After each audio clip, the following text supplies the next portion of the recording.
Hello. यहाँ हम semester 3 के लिए कंपलसरी हिंदी का एक अन्य प्रश्न भुवनेश्वर प्रसाद का परिचय दीजिए वाला प्रश्न देखेंगे। इस प्रश्न का उत्तर परिचय प्रकाशित रचनाओं के रूप में हम देंगे। तो चलते हैं इस प्रश्न के उत्तर के की ओर। भुवनेश्वर का जन्म उत्तर प्रदेश के शाहजहांपुरा जिले में सन 1910 में हुआ। इनकी प्रारंभिक शिक्षा भी वहीं हुई। वहीं से इन्होंने इंटरमीडिएट की परीक्षा उत्तीर्ण की। बाद में वे इलाहाबाद आ गए और वहां से एमए की परीक्षा उत्तीर्ण करने के बाद आईसीएस की प्रतियोगिता परीक्षा में सफलता प्राप्त की। इन्होंने अपना संपूर्ण जीवन एक फक्कड़ निर्दंड तथा संयमहीन व्यक्ति के रूप में जिया। लखनऊ तथा इलाहाबाद से इनके जीवन का विशेष संबंध रहा। इन दोनों ही शहरों में इन्होंने अत्यंत विवादास्पद जीवन व्यतीत किया। अपने जीवन में अंतिम दिनों में इनकी हालत विक्षिपित तक पहुंच गई थी।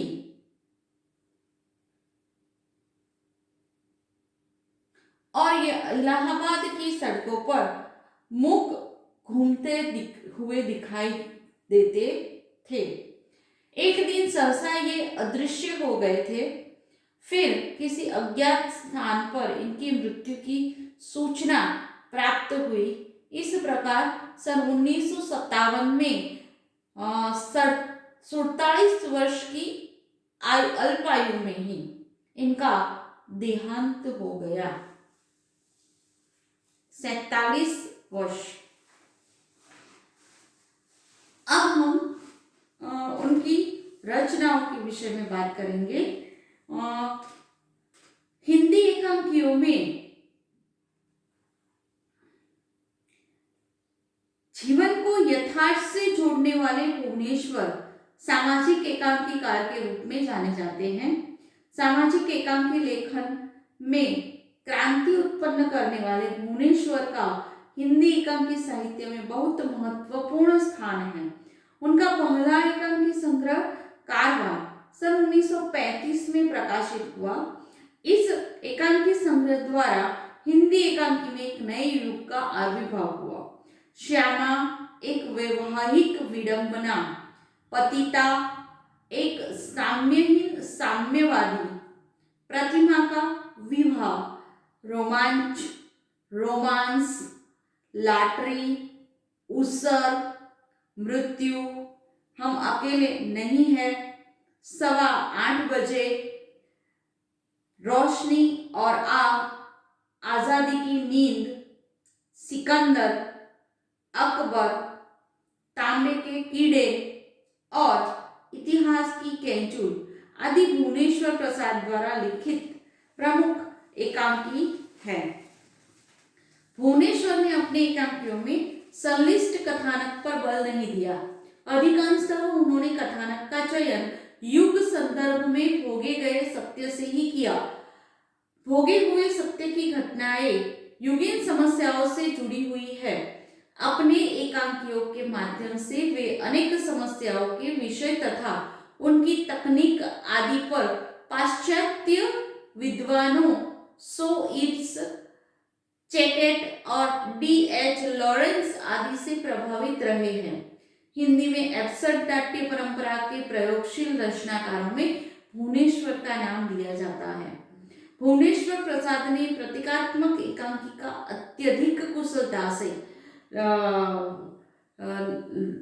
लिखा है।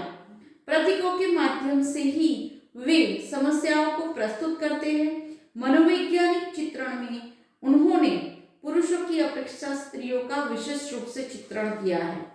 भुवनेश्वर ने अधिकांश एकांकियों में संकलन त्रय का निर्वाह नहीं किया।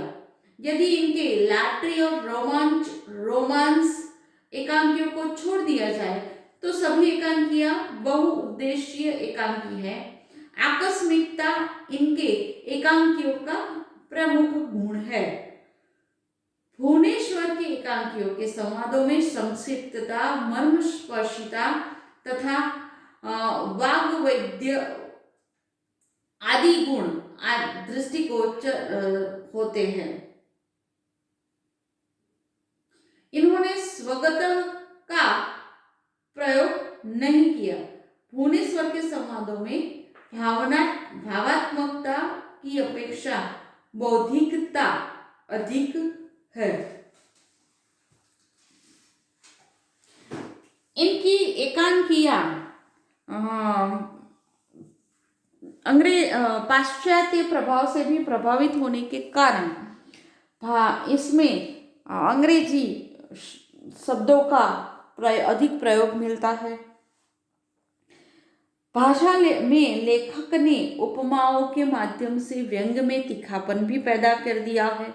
उनके द्वारा प्रयुक्त रंग संकेतों में भी अलंकृत शैली दिखाई देती है।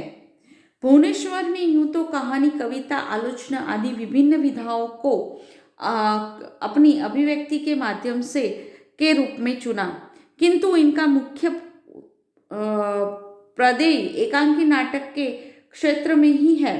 इनका पहला एकांकी श्यामा एक वैवाहिक विडंबना हंस के दिसंबर सन 1983 ईस्वी के अंक में प्रकाशित हुआ था और तदंतर इस पत्रिका में इनके अनेक महत्वपूर्ण एकांकी छपे।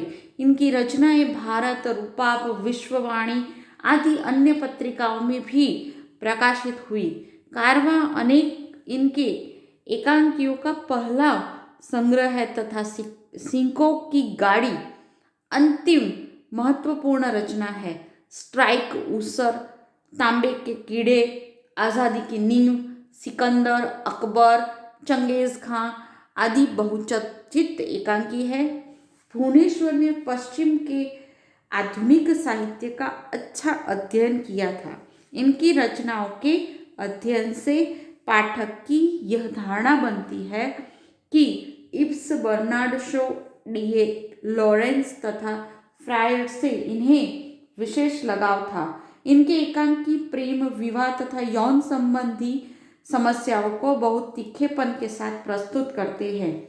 सामाजिक विकृतियों को खुली आंखों से देखने तथा उन पर व्यंग प्रहार करने में वे माहिर थे। समस्या के समाधान में इनकी कोई आस्था नहीं है।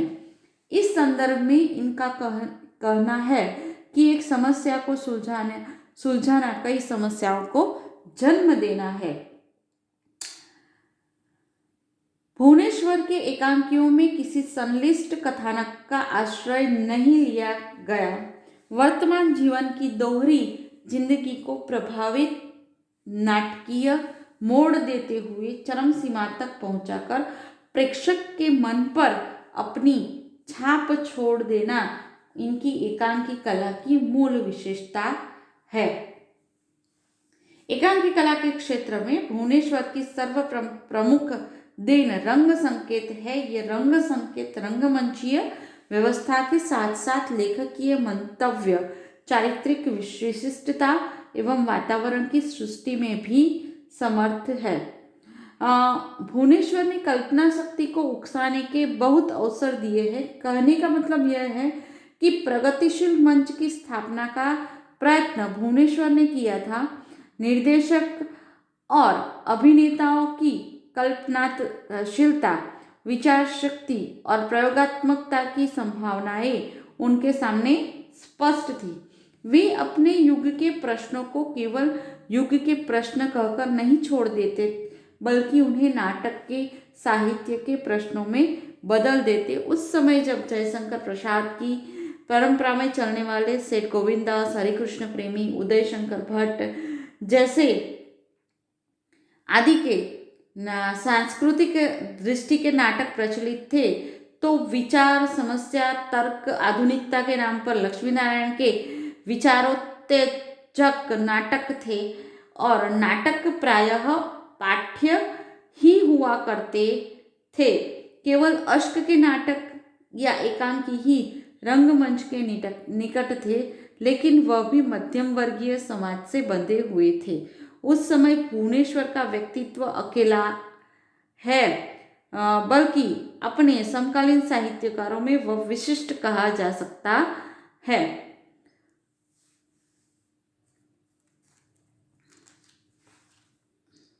इन्होंने कथ्य और शिल्प दोनों ही क्षेत्र में अपनी उग्रता का परिचय दिया और हिंदी एकांकी को